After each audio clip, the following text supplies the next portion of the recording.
আসসালামু আলাইকুম সবাইকে। কি অবস্থা সবার? আশা করি সবাই ভালো আছো, সুস্থ আছো এবং যে যেখানে আছো নিরাপদে আছো।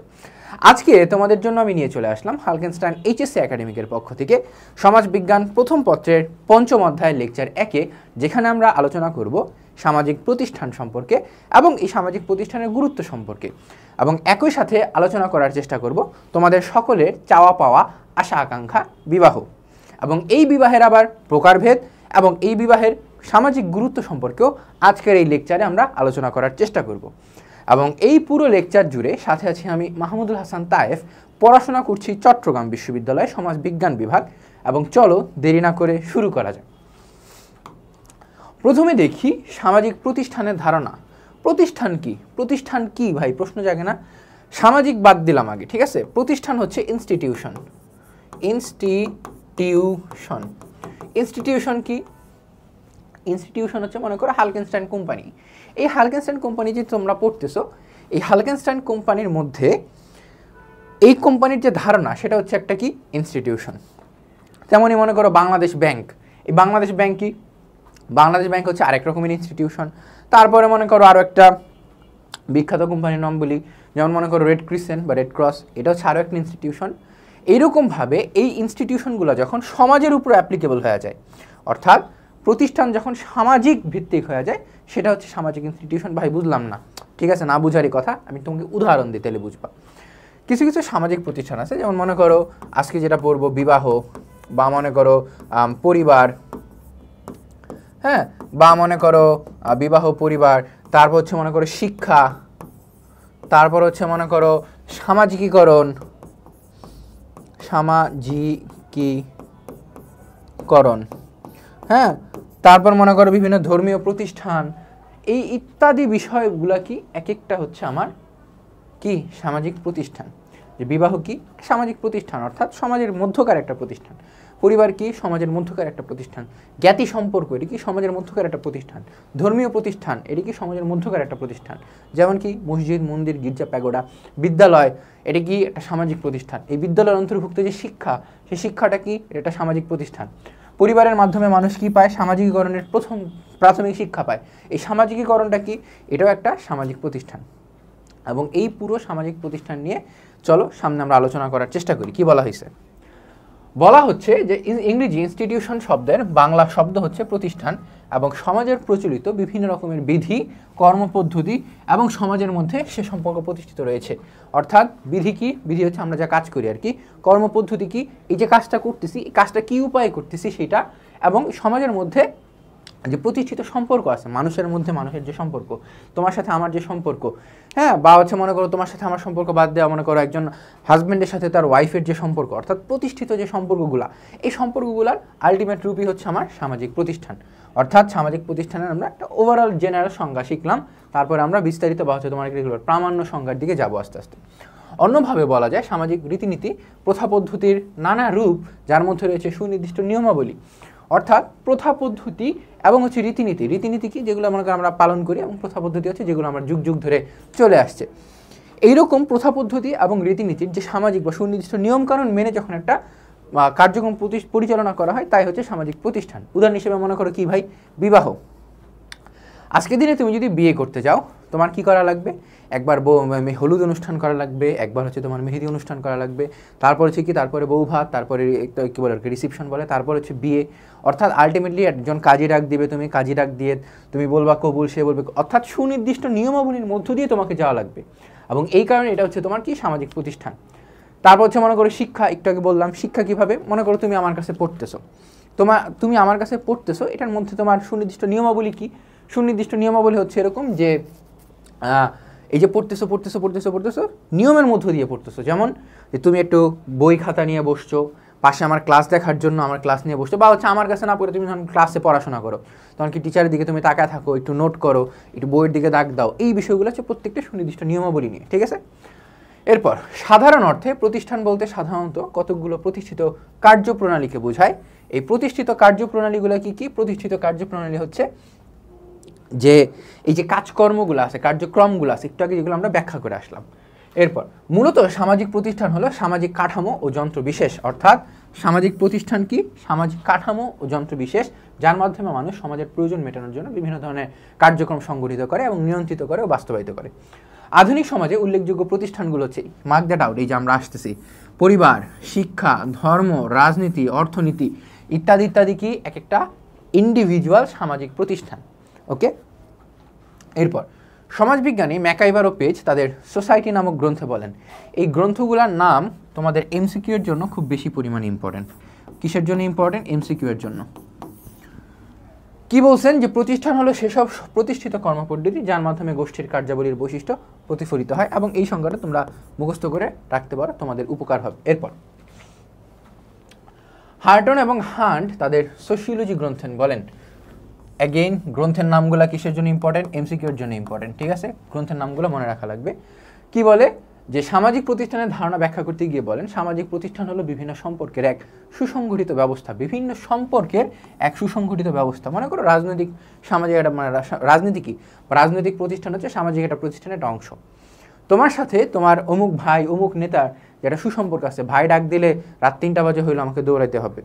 আমি তোমাকে শিক্ষক হিসেবে মনে করো যদি বলি যে আজকে দিনে তুমি রেস্ট নাও, হ্যাঁ, ঈদের দিন তোমাকে পড়াশোনা করা লাগবে না, এই যে তোমাকে শিক্ষক হিসেবে আমি উপদেশ দিলাম, তুমি সেটা পালন করলা, এই বিষয়গুলো কি কি? এই বিষয়গুলো হচ্ছে আমার বিভিন্ন সুসম্পর্কের বা বিভিন্ন সম্পর্কের সুসংগঠিত ব্যবস্থা। অর্থাৎ শিক্ষক হিসেবে তুমি আমার কথাগুলো শোনার চেষ্টা করতেছো, একজন রাজনৈতিক নেতা যখন তার কর্মীকে বলে এই কাজ করতে হবে, সে তখন সেটা করেই ছাড়ে, এই বিষয়গুলো তোমাকে মাথায় রাখতে হবে। এরপর যার মাধ্যমে মানুষ কিছু মৌলিক প্রয়োজন পূরণ করে থাকে। মৌলিক প্রয়োজন কি? মনে করো তুমি নেতার পিছনে ছুটতেছো কেন? তুমি টাকা পাবা। তুমি আমার কথা কেন শুনতেছো ঘন্টার পর ঘন্টা দাঁড়ায়? কারণ তুমি এখান থেকে GPA-5 আশা করতেছো। অর্থাৎ প্রত্যেকটা জিনিসের পিছনে কিছু মৌলিক প্রয়োজন আছে। তারপর মনে করো মানুষ বিবাহ কেন করতেছে?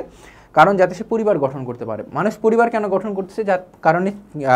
যার কারণ সে হচ্ছে তার জৈবিক চাহিদা যেটা আছে সেটা পূরণ করতে পারে এবং একই সাথে সন্তান সন্ততি লালন পালন করতে পারে। এই বিষয়গুলো তোমাকে মাথায় রাখতে হবে এবং সামাজিক কিছু বা সাধারণ কিছু নিয়মকানুন এবং প্রথা পদ্ধতি বিকাশের মাধ্যমে এই স্থায়িত্ব লাভ করে। ওকে, এরপরে চার্লস এল উড এর মতে কি? এর মধ্যে হচ্ছে habitual ways of living together which have been কি বলে স্যাংশনাইজড, সিস্টেমেটাইজড এবং established by the authority of communities. এটা তোমাকে আহামরি ইম্পর্টেন্ট না, মনে রাখলে রাখবা, না রাখলে নাই। তোমার জন্য আরও দুটা সংজ্ঞা ইম্পর্টেন্ট, সেটা হচ্ছে সমাজবিজ্ঞানী জিসবার্টের একটা সংজ্ঞা এবং সমাজবিজ্ঞানী সামনারের একটা সংজ্ঞা। জিসবার্ট কি বলছে? এই দুটা সংজ্ঞা তোমাকে মুখস্থ রাখা লাগবে, ঠিক আছে? জিসবার্ট কি বলছে? ব্যক্তি বা গোষ্ঠীর সম্পর্ক নিয়ন্ত্রণের জন্য কতগুলো স্থায়ী ও স্বীকৃত কর্মপদ্ধতি হচ্ছে তোমার প্রতিষ্ঠান। স্থায়ী কি? মানুষ যখন বিবাহ করে এবং পরিবার গঠন করে তখন কি সে এরকম বা যে আচ্ছা ঠিক আছে আজকে তোমাকে বিয়ে করলাম, 1 মাসের মধ্যে তোমাকে ডিভোর্স দিয়ে দিব, 1 মাসের মধ্যে তোমাকে ডিভোর্স দেওয়ার মাধ্যমে আমি আরেকজনকে বিয়ে করব, এরকম কি হয়? মানুষ বিয়ে করে কি যুগের পর যুগ, হ্যাঁ এরকম কিছু কি বলে কি এক্সেপশন আছে যে ডিভোর্স দিয়ে দিচ্ছে 2-3 মাসে, কিন্তু সেগুলাকে আমরা exception is not an example, ঠিক আছে? সো তারপরে তুমি মনে করো একটা রাজনৈতিক মতাদর্শে বিশ্বাসী, অমুক নেতার তুমি অনুসারী, অমুক নেতা কি মনে করো 3-4 বছর ধরে রাজনীতি করতেছো, তুমিও তার পিছিয়ে 3-4 বছর ধরে রাজনীতি করতেছো। অর্থাৎ স্থায়ী এবং স্বীকৃত কি? তোমরা সবাই জানে, পুরো সমাজই জানে তুমি এবং তোমার ওয়াইফ হচ্ছেন একজন হাজব্যান্ড অন্য ওয়াইফ, তোমাদেরকে কি বলে কোনো জায়গায় গিয়ে কেউ ডিস্টার্ব করতেছে না, ঠিক আছে? সো এই যে তোমার সমাজ স্বীকৃত হইতে হবে এবং স্থায়ী হইতে হবে, এই কথাটা বলছে কি জিসবার্ট। অর্থাৎ সামাজিক প্রতিষ্ঠানের জন্য ব্যক্তি এবং গোষ্ঠী সবাই এটার সাথে অ্যাগ্রি করা লাগবে এবং একই সাথে এটা কি হইতে হবে? এটা হইতে হবে স্থায়ী এবং স্বীকৃত। এরপর সামনার কি বলেন? Institution consist of A concept and structure. অর্থাৎ একটা ধারণা এবং সেই ধারণার একটা বাস্তবায়িত রূপ হচ্ছে কি? সেই বাস্তবায়িত রূপ হচ্ছে একটা ইনস্টিটিউশন বা প্রতিষ্ঠান।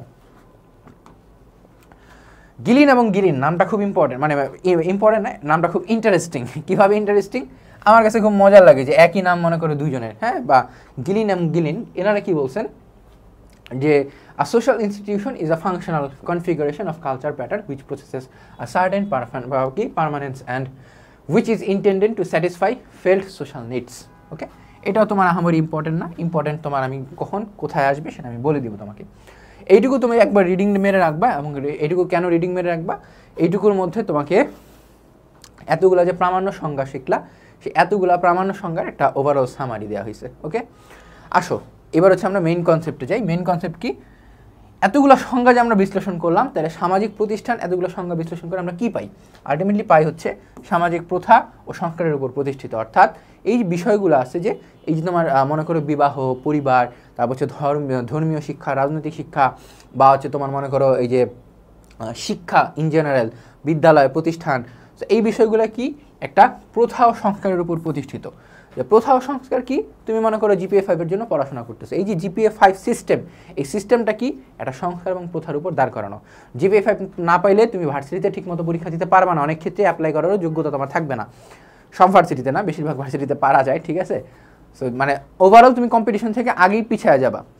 এই বিষয়গুলো কি, বিষয়গুলো হচ্ছে প্রথা ও সংস্কার। এবং এই প্রতিষ্ঠানসমূহ মোটামুটিভাবে স্থায়ী ও বিমূর্ত। স্থায়ী ও বিমূর্ত কীভাবে, মনে করো জিপিএ 5 তুমি পাবা, আমি তোমার উদাহরণ দিয়ে বলতেছি, হ্যাঁ। এই যে মনে করো জিপিএ 5 সিস্টেম চালু হয়েছে মনে করো 2012-13 ওই শিক্ষাবর্ষ থেকে আর কি। তো 13 সাল থেকে আজকে 24 সাল, মনে করো প্রায় 10-12 বছর ধরে তোমার এই যে জিপিএ 5 সিস্টেম সেটা চলতেছে।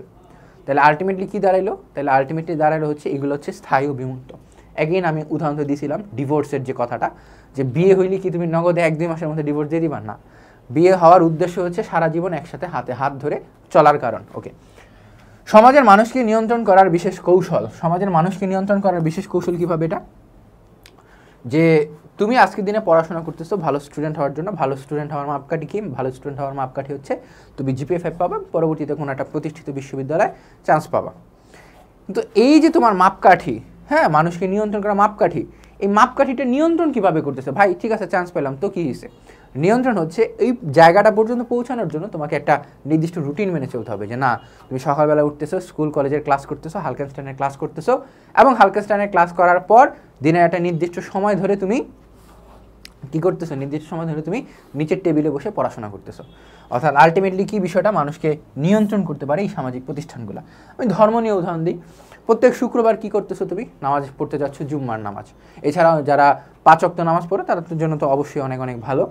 এছাড়াও মনে করো তুমি কী করতেছো, এছাড়া তুমি মনে করো করতেছো যে জুম্মার নামাজ পড়ার পাশাপাশি তুমি যারা হিন্দু আছো তাদের মনে করো পূজা অর্চনা করতেছো, বা হচ্ছে তোমার যারা খ্রিস্টান আছো তারা প্রতি রবিবার চার্চে যাচ্ছ। এই কাজগুলো মানুষকে নিয়ন্ত্রণ করে যে না, তুমি ধর্মের দিকে আসো, ধর্ম বলছে একটা কাজ করা খারাপ, এবং তুমি সেই খারাপ কাজ থেকে বিরত আসো। তাহলে আলটিমেটলি কি, এই পুরা সামাজিক প্রতিষ্ঠানগুলো মানুষকে নিয়ন্ত্রণ করতেছে। এটি একটি সুনির্দিষ্ট পদ্ধতি নির্ভর, অর্থাৎ এই বিষয়গুলো একটা পদ্ধতি মেনে চলে, এবং এই পদ্ধতি মেনে যে চলতেছে, এই পদ্ধতিগুলো কি পদ্ধতি হচ্ছে, মনে করো প্রথমে আমি বিয়ে করলাম, তারপর আমার সন্তান হবে, তারপরে সেই সন্তানকে আমি বড় করব, অর্থাৎ একটার পর একটা, এমন না যে মনে করো আগেই সন্তান হয়ে গেল তারপরে বিয়ে করলাম। এটা করে, অনেকে করে, কিন্তু মানে পদ্ধতিগুলো কি সমাজ স্বীকৃত পদ্ধতি হচ্ছে তুমি আগে বিয়ে করবে, তারপরে তোমার কি হবে, তারপর তোমার বাচ্চা হবে। এরপর সামাজিক প্রতিষ্ঠানের গুরুত্ব, সামাজিক প্রতিষ্ঠানের গুরুত্বগুলো কি, সামাজিক প্রতিষ্ঠানের জন্য তোমার কি, এই যে 4র্থ অধ্যায়ের মধ্যে এখানে আলোচনা করা হয়েছে, 4র্থ অধ্যায়ের মধ্যে যে আজ আলোচনা করা হয়েছে সেগুলোর মধ্যে একটা সংজ্ঞা আমরা দেখব, যে সামাজিক প্রতিষ্ঠান হচ্ছে রীতিনীতি প্রথা পদ্ধতির নানা রূপ, যার রয়েছে সুনির্দিষ্ট নিয়মাবলী। অর্থাৎ এগুলা কি এক একটা রীতিনীতি এবং এক একটা প্রথা পদ্ধতি, যার রয়েছে সুনির্দিষ্ট নিয়মাবলী। রীতিনীতি কি, রীতিনীতি হচ্ছে যেই রীতি একটা অনুসরণ করি। মনে করো আমরা বাংলাদেশে কী রীতি অনুসরণ করি, যে আমরা বিয়ের মধ্যে শুরুতে একটা মেহেদি অনুষ্ঠান হবে, তারপরে আমার হলুদ অনুষ্ঠান হবে, তারপরে গিয়ে আমি বিয়ে, তারপরে বউ ভাত, এই হাবিজাবি হবে। প্রথা পদ্ধতি কি, যে বিয়ের মধ্যে যে পদ্ধতিগুলো আছে, যে ছেলে পক্ষ বলবে কবুল, তারপরে মেয়ে পক্ষ বলবে কবুল, তারপরে তাদের বিয়ে হবে সবার সামনে, অর্থাৎ সমাজ স্বীকৃত একটা পদ্ধতিতে তারা বিবাহ করলো, যেটা হচ্ছে আমার প্রথা এবং পদ্ধতি। যাদের রয়েছে সুনির্দিষ্ট আবার নিয়মাবলী কি, এটা শুধুমাত্র প্রথা পদ্ধতির মধ্যে সীমাবদ্ধ থাকলেই হবে না, নিয়মাবলীর মধ্যে তোমার আইন অনুযায়ী সেখানে কাবিননামায় তোমাকে সিগনেচার করতে হবে। এই যে তুমি কাবিননামায় সিগনেচার করলা সুনির্দিষ্ট নিয়মাবলী, তাহলে আমরা আলটিমেটলি পুরোটা কি পেলাম, যে সামাজিক প্রতিষ্ঠান হচ্ছে রীতিনীতি প্রথা পদ্ধতির নানা রূপ, যা রয়েছে সুনির্দিষ্ট নিয়মাবলী। এরপরে কি, সামাজিক প্রতিষ্ঠানের সমাজের মানুষের নিরাপত্তা, নারী পুরুষের বৈধ সম্পর্ক, সন্তান লালন পালন, সমাজের শান্তি শৃঙ্খলা রক্ষা, শিক্ষা বিস্তার ইত্যাদি প্রয়োজন পূরণের ক্ষেত্রে সামাজিক প্রতিষ্ঠানগুলো গুরুত্বপূর্ণ ভূমিকা পালন করে। অর্থাৎ সামাজিক প্রতিষ্ঠানগুলো কি একটা গুরুত্বপূর্ণ ভূমিকা পালন করে সেগুলো একটা সামারি আমরা দেখে নিলাম। তারপরে আসো পরিবার ও বিবাহ, দুইটি সামাজিক প্রতিষ্ঠান, এবং সামাজিক প্রতিষ্ঠানের এই দুইটার গুরুত্ব কি, পরিবার ও বিবাহের গুরুত্ব হচ্ছে এই দুইটাই মানুষকে তার প্রাথমিক যে সামাজিকীকরণ আছে সেই সামাজিকীকরণে সহায়তা করে। মানুষকে একটা প্রাথমিক অর্থনৈতিক নিরাপত্তা দেয় কে, পরিবার। অর্থাৎ তোমার বাবা তোমার কি ভরণ পোষণের দায়িত্ব বহন করতেছে, বা তোমার মাও করতে পারে, সমস্যা নেই। তারপর শিশুর ছোটবেলা থেকে লালন পালন, বিকাশ, সামাজিকীকরণ এবং সেই শিশুকে সমাজের যোগ্য করে তোলা, সকল কাজগুলা কে করে, পরিবার ও বিবাহ করে। তাহলে সমাজের মধ্যে টিকে থাকার জন্য এই পরিবার এবং বিবাহ উভয়ের গুরুত্ব খুব বেশি পরিমাণে অপরিসীম। ঠিক আছে, উত্তরে মানে তোমার যদি এই দুটো অপশন আসে কি লিখবা, যে সমাজের মধ্যে সামাজিক প্রতিষ্ঠান হিসেবে পরিবার ও বিবাহ এই দুয়ের গুরুত্ব অপরিসীম। এরপর হচ্ছে শিক্ষা একটি সামাজিক প্রতিষ্ঠান। পরের পয়েন্ট হচ্ছে শিক্ষা।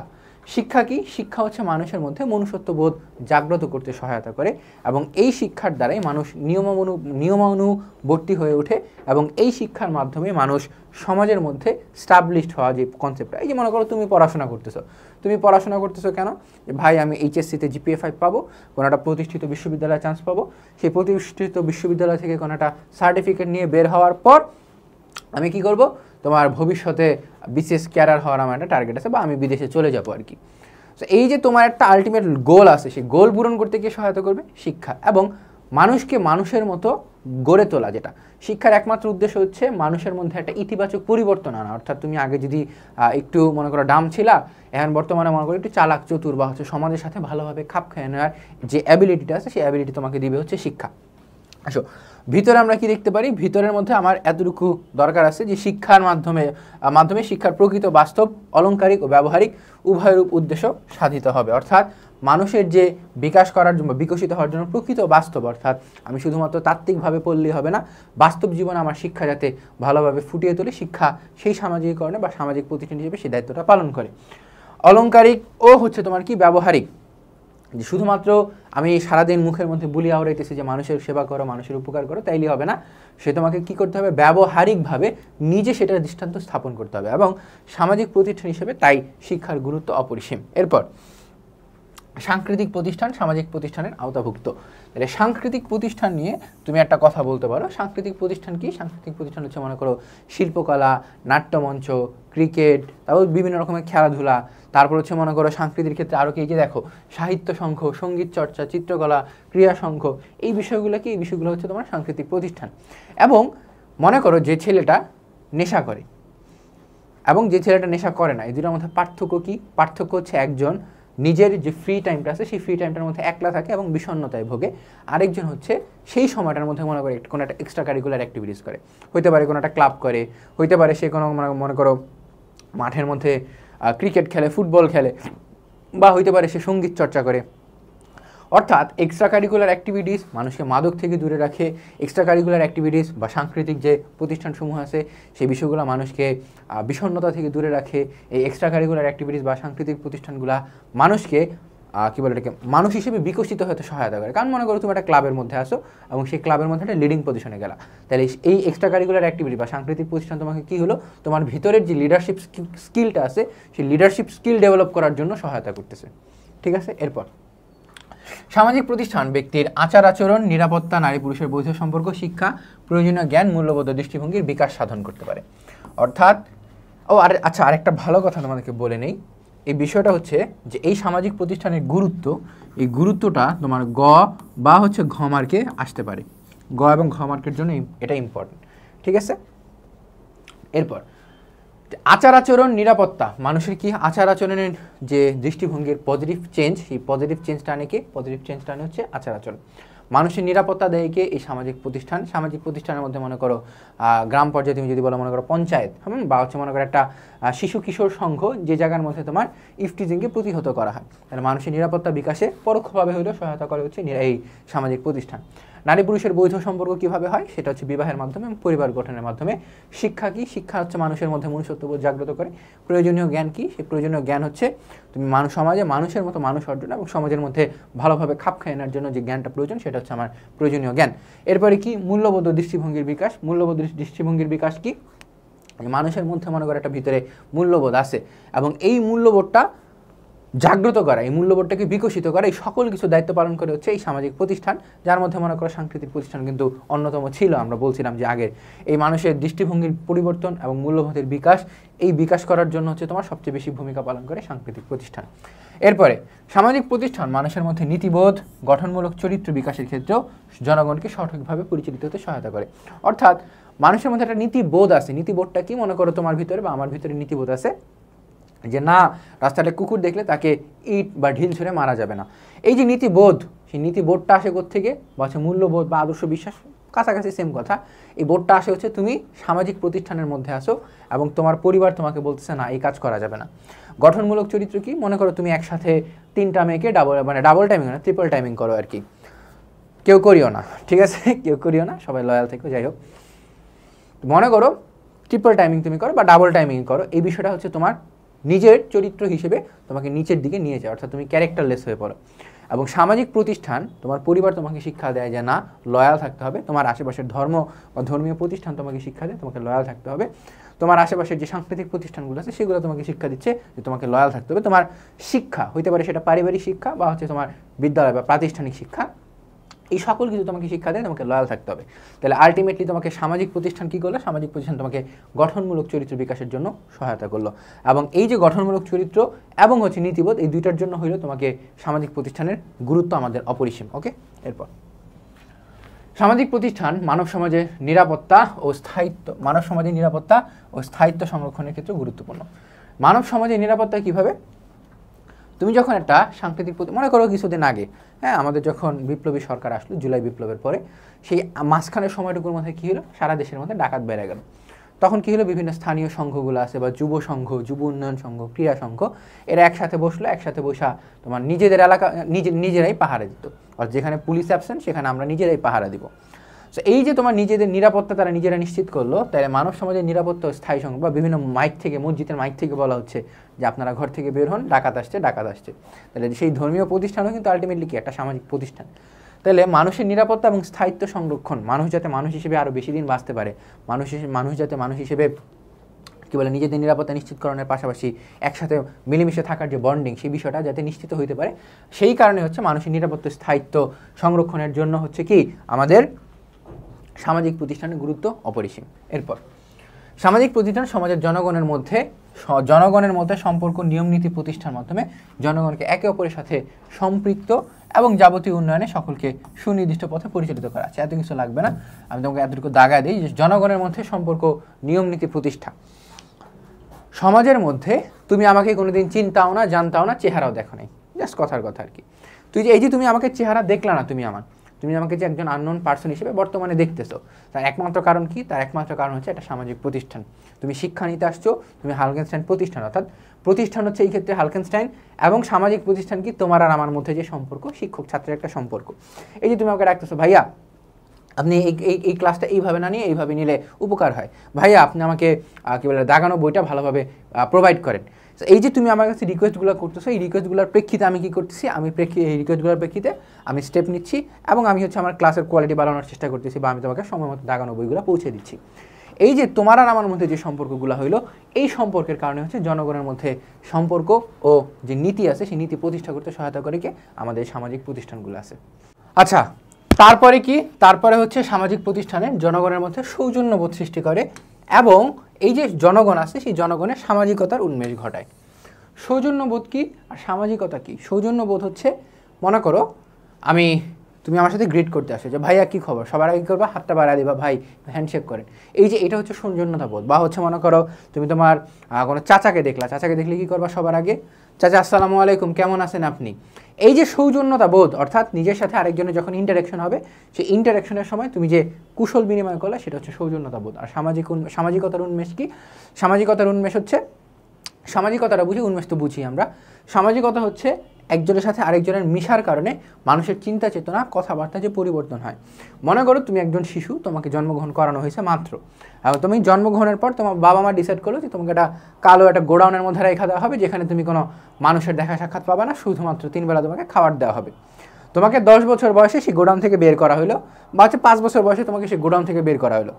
5 বছর পর দেখা যাবে যে তোমার কথাবার্তা, চালচলন 1 বছরের শিশুর মতো অপরিপক্ক। কেন?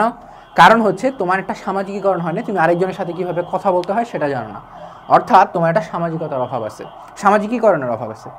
এই যে সামাজিকীকরণ, সেই সামাজিকীকরণের উন্মেষ ঘটায়কে বা হচ্ছে বিকাশ ঘটায়কে আমাদের এই সামাজিক প্রতিষ্ঠানগুলো। এবং এই কারণে, অর্থাৎ সৌজন্যবোধ সৃষ্টি এবং সামাজিকতার উন্মেষ ঘটানোর কারণেই সামাজিক প্রতিষ্ঠানের গুরুত্ব অপরিসীম। এরপর সামাজিক প্রতিষ্ঠান সমাজের অগ্রগতি সাধনের মাধ্যমে সমাজকে গতিশীল ও প্রাণবন্ত করে।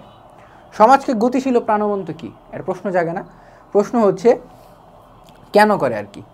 গতিশীল করার একমাত্র কারণ হচ্ছে সামাজিক প্রতিষ্ঠান আছে বলেই তুমি এত অনুষ্ঠানগুলো উপভোগ করতে পারতেছো। ভাই কালকে আমার একটা বিয়ের দাওয়াত আসছে, ভাই পরশু দিন আমার ক্লাবে একটা কাজ আসছে, ভাই তারপরের দিন হচ্ছে আমি আমার এলাকার বন্ধুদের সাথে খেলতে বেরোবো, ভাই তারপরের দিন হচ্ছে আমি আমার টিচারের বা হচ্ছে কী বলে পুরা স্কুল আছে সেই স্কুলের ফ্রেন্ডদের সাথে একটা ক্লাস পার্টি আছে। এই যে বিভিন্ন বিষয়গুলা তোমার জীবনকে খুব গতিশীল করে, আনন্দময় করে এবং তোমার জীবনকে করে কি প্রাণবন্ত। নাইলে কি হইতো, ভাই আমার কোনো ফ্রেন্ড সার্কেল থাকে না, তোমাদের মধ্যে কিছু ফ্রেন্ড দেখবা যে তার কোনো ফ্রেন্ড সার্কেল নাই, সে কোনো ক্লাবে জয়েন করে না, সে শুধু ক্লাসে আসে, কোনো দিয়ে বসে থাকে, চুপচাপ মনে করো মন খারাপ করে বসে থাকে, মন খারাপ করে বসে থাকার পর সে হচ্ছে আস্তির উপর বেড়ে চলে যায়। তার আলটিমেটলি কী হলো, সামাজিক প্রতিষ্ঠান না থাকার কারণে তারও কিন্তু একটা সামাজিক প্রতিষ্ঠান হবে ভবিষ্যতে, সেও কিন্তু কি বিবাহ করবে, পরিবার করবে, অর্থাৎ সে নিজে বিয়ের দাওয়াত খাচ্ছে পরিবারের সাথে গিয়ে। আলটিমেটলি সামাজিক প্রতিষ্ঠান তোমাকে সব ক্ষেত্রে ফেস করা লাগবে এবং এই সামাজিক প্রতিষ্ঠানগুলো তোমাকে আরও বেশি প্রাণবন্ত করে তুলতে সহায়তা করবে এবং তোমার জীবনকে আরও বেশি গতিশীল করে তুলতে সহায়তা করবে। ঠিক আছে, এরপর সামাজিক প্রতিষ্ঠান মানুষের সার্বিকভাবে পরিচালনার জন্য বিভিন্ন নিয়ম নীতির প্রবেশ ঘটিয়ে সামাজিক বিভিন্ন সমস্যাগুলি সুষ্ঠু সমাধান দেয়। নিয়ম নীতির প্রবেশ কি? তুমি মনে করো যাকে তাকে দেখা হইলে গালি দিতে পারো না। কেন পারো না? কারণ তোমার একটা পারিবারিক শিক্ষা আছে, তোমার একটা প্রাতিষ্ঠানিক শিক্ষা আছে, তোমার মূল্যবোধ বলতেছে যে তুমি আরেকজনকে চাইলেই গালি দিতে পারতেছো না। অর্থাৎ সমাজ তোমাকে একটা ধরা বাঁধা নিয়মকানুন করে দেয়। তারপর মনে করো লেটসে যে তুমি বিয়ের আগে তোমার গার্লফ্রেন্ড নিয়ে একসাথে সংসারের মতো মানে বৈবাহিক সংসারের মতো বসবাস করতেছো, লিভ টুগেদার করতেছো। সমাজের দৃষ্টিতে কিন্তু এটা খুবই দৃষ্টিগত একটা বিষয়, কারণ এখানে বিবাহ এবং পরিবারের একটা কনসেপ্ট আছে। অর্থাৎ সমাজ তোমাকে একটা নিয়ম নীতির মধ্যে দিয়ে পরিচালনা করে এবং সেই নিয়ম নীতির মধ্যে দিয়ে পরিচালনা হওয়ার সময় বা পরিচালিত হওয়ার সময় তোমার যদি কোনো সমস্যা ফেস করা লাগে, সেই সমস্যার একটা সুষ্ঠু সমাধানও দেয় কে? এই সামাজিক প্রতিষ্ঠান। মনে থাকবে? আচ্ছা, এরপর হচ্ছে বিবাহের ধারণা, অর্থাৎ সামাজিক প্রতিষ্ঠানের যে গুরুত্বগুলো ছিল সেই গুরুত্বগুলা আমাদের শেষ হয়েছে। এখন আসো বিবাহের ধারণা। বিবাহের ধারণার মধ্যে আমরা কি পড়ব? বিবাহের ধারণার মধ্যে আমরা পড়ব হচ্ছে বিবাহ কি, বিবাহ কাকে বলে, এবং এই যে বিবাহ আছে কত রকমের বিবাহ যে হইতে পারে তুমি এটা চিন্তাও করতে পারো না। বিবাহ কী রকমের হইতে পারে? বিবাহ হইতে পারে মনে করো কী বলে এটাকে মাতৃতান্ত্রিক বিবাহ, অনুলোম বিবাহ, প্রতিলোম বিবাহ, হ্যাঁ, তারপর হইতে পারে আরও কি বিভিন্ন রকমের বিবাহ আছে। আসো এই বিবাহগুলো যখন আমরা ভিতরে শিখবো, সেই ভিতরে শেখার সময় আমি তোমাকে শর্টে বুঝিয়ে দিব, শর্টে বইলা দিব। ঠিক আছে, প্রথমে দেখি বিবাহ একটি সামাজিক প্রতিষ্ঠান, স্বামী এবং স্ত্রীর মধ্যে বৈধ যৌনাচার এবং সন্তান উৎপাদন ও লালন পালনের জন্য ধর্মের অনুমোদন এবং আইনের সমন্বয়ে যে চুক্তি হয় তাই বিবাহ। অর্থাৎ একজন পুরুষ এবং একজন মহিলা এই দুজনের মিলনের ফলে যেই সম্পর্কটা সৃষ্টি হয় তাই হচ্ছে বিবাহ। এবং এই সম্পর্ক হবে সমাজ স্বীকৃত, এই সম্পর্ক হবে আইন স্বীকৃত, এই সম্পর্ক হবে ধর্ম স্বীকৃত। এবং এইখানে একমাত্র উদ্দেশ্য থাকে কি, মানে একমাত্র না, ঠিক অনেকগুলো উদ্দেশ্যের মধ্যে একটা হচ্ছে মানুষের যে যৌন চাহিদা আছে সেটা পূরণ করা বৈধ উপায়। এবং এইখানে আরও কি কনসেপ্টগুলো আসে যে এইখানে আমরা সন্তান লালন পালন করতে হবে, সন্তান উৎপাদন করতে হবে বৈধ সন্তানের কী বলে এটাকে আমি একটা রূপদান করে। এখন ভাই প্রশ্ন, সন্তান তো অনেকে বিয়ের পরে নেয় না। হ্যাঁ, এখানে আমরা প্রামাণ্য সংখ্যার মধ্যে পাবো যে বিবাহ হচ্ছে সেই রকম একটা চুক্তি, যে চুক্তির মধ্যে স্বামী এবং স্ত্রী একটা দীর্ঘ সময় ধরে বা স্থায়ী বসবাস করে, যেখানে সন্তান থাকতেও পারে আবার নাও থাকতে পারে। অর্থাৎ মূল উদ্দেশ্য হচ্ছে আমার যৌন চাহিদা পূরণ করা, একসাথে থাকা, এবং সেই জায়গায় মনে করো মেন্টাল সাপোর্টের যে বিষয়গুলো আছে, মনে করো মানসিকভাবে আমি ভেঙে পড়লে আমার বেটার হাফ আমাকে সাপোর্ট দেবে। এবং এই পুরো কনসেপ্টটা যখন সমাজ স্বীকৃত উপায়, ধর্ম স্বীকৃত উপায় এবং কি তোমার আইন স্বীকৃত উপায় হয়ে থাকে, সেটাই হচ্ছে আমার বিবাহ। এই চুক্তি আর কি, স্থায়ী চুক্তি বলা হয় এটাকে। এরপরে কি, বিবাহের মাধ্যমেই নারী পুরুষ পারিবারিক জীবনে প্রবেশ করে এবং সমাজ স্বীকৃতভাবে সন্তান জন্মদানের অধিকার লাভ করে। ঠিক আছে, তাহলে দুইটা কাহিনী হয়, একটা কি নারী পুরুষ পারিবারিক জীবনে প্রবেশ করে, এক পারিবারিক জীবনে প্রবেশ, এবং দুই হচ্ছে সন্তান জন্মদানের অধিকার লাভ। ঠিক আছে, এরপর বিবাহ সম্পর্কে এডওয়ার্ড ওয়েস্টমার্ক কি বলেন, যে বিবাহ এমন একটি প্রতিষ্ঠান যার মাধ্যমে স্ত্রী ও পুরুষ মোটামুটি একটি স্থায়ী সম্পর্কে আবদ্ধ হয়। একটু আগে যেটা আমি তোমাকে বলে আসছিলাম যে এমন না যে বিয়ে তুমি আজকে করলা, কালকে দিনে মনে হচ্ছে ভাই বিবাহ আর করতে ইচ্ছা করতেছে না, বিবাহ বন্ধনে আর থাকতে ইচ্ছা করতেছে না, হ্যাঁ ঠিক আছে অন্য একজনকে আমি বিবাহ করে নিব, সমস্যা নেই, আজকে দিনে বিবাহ বাদ। এটা সাধারণত করা সম্ভব না বা সম্ভব হয় না। এবং সন্তান সম্বন্ধী জন্ম দেওয়ার পরেও তাদের এই বন্ধন স্থায়ী থাকে।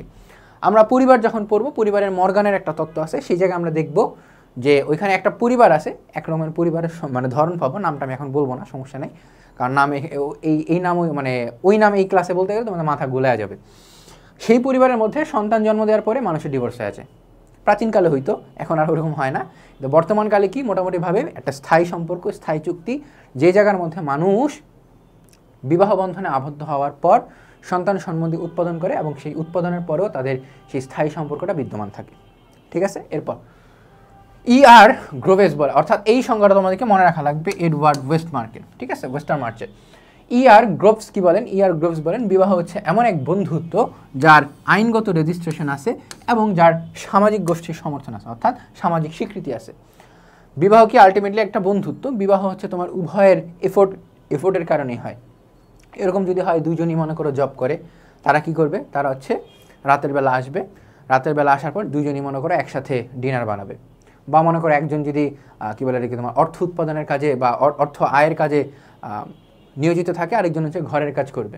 অর্থাৎ এটা পারফেক্ট ব্যালেন্স, 100-100। বিবাহকে মানুষ অনেকে বলে যে 50-50 না, বিষয়টা 100-100, যে আমি না পারলে ও না পারলে আমি, একটা বন্ধুত্বের সম্পর্ক থাকে এই জায়গায়। এবং এই বন্ধুত্বের সম্পর্কের পর সেটা কি হয়? সেটা হচ্ছে সেখানে তোমার একটা আইনগত স্বীকৃতি থাকে, একটা সামাজিক স্বীকৃতি থাকে। এই সংজ্ঞাটা তোমাদেরকে মুখস্থ করা লাগবে।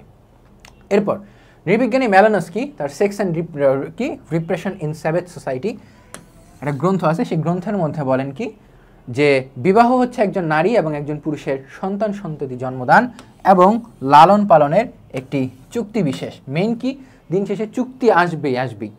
ঠিক আছে, সন্তান সন্ততি লালন পালন এবং কি আমার সেই সন্তান সন্ততি উৎপাদনের একটা চুক্তি বিশেষ, একটা স্থায়ী চুক্তি। এই সংজ্ঞাটা তোমাদেরকে মুখস্থ করা লাগবে। কার? নৃবিজ্ঞানী ম্যালোনস্কি।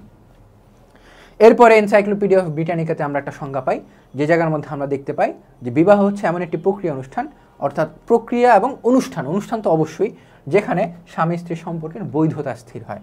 অর্থাৎ স্বামী স্ত্রী একটা বৈধ সম্পর্কের মধ্যে প্রবেশ করতে পারে। মনে করো আজকের দিনে কোনো একটা হোটেলের মধ্যে কোনো বয়ফ্রেন্ড গার্লফ্রেন্ড গেল, এবং সেই জায়গায় কি সমাজ একটু দৃষ্টিগত দৃষ্টিতে দেখে, সেখানে যদি কিছু করা হয় সেটা হচ্ছে তোমার লুকিয়ে করা হয়, অর্থাৎ সামাজিক স্বীকৃতি নাই, কোনো বৈধ স্বীকৃতি নেই। কিন্তু বিবাহের মাধ্যমে একজন হাজব্যান্ড ওয়াইফ যদি কোনো জায়গায় যায়, সেটাকে মানুষ বৈধ চোখে দেখে যে না, তারা তো একসাথে থাকতেই পারে। তারা বরং একসাথে না থাকাটাই অস্বাভাবিক, যে একসাথে না থাকলে মানুষ জিজ্ঞাসা করবে কী হয়েছে তোমাদের মধ্যে কি সম্পর্ক খারাপ হয়েছে নাকি, এরকম। অর্থাৎ মানুষ প্রশ্ন করা শুরু করবে। পাশাপাশি দৈহিক মিলনের উদ্দেশ্য হলো জীবনের পরিপূর্ণ সংহতির মাধ্যমে পরিবার প্রতিষ্ঠা করা।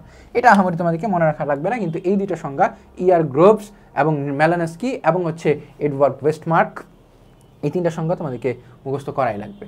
এরপরে W.P. স্কট একটা সংজ্ঞা দেন যে বিবাহ হলো এমন একটি প্রতিষ্ঠান কিংবা সামাজিক রীতিনীতির এক জটিল রূপ, যে একজন পুরুষ এবং একজন নারীকে পারস্পরিক অধিকার ও কর্তব্যের বন্ধনে আবদ্ধ করে এবং যা পারিবারিক জীবন পরিচালনায় অপরিহার্য।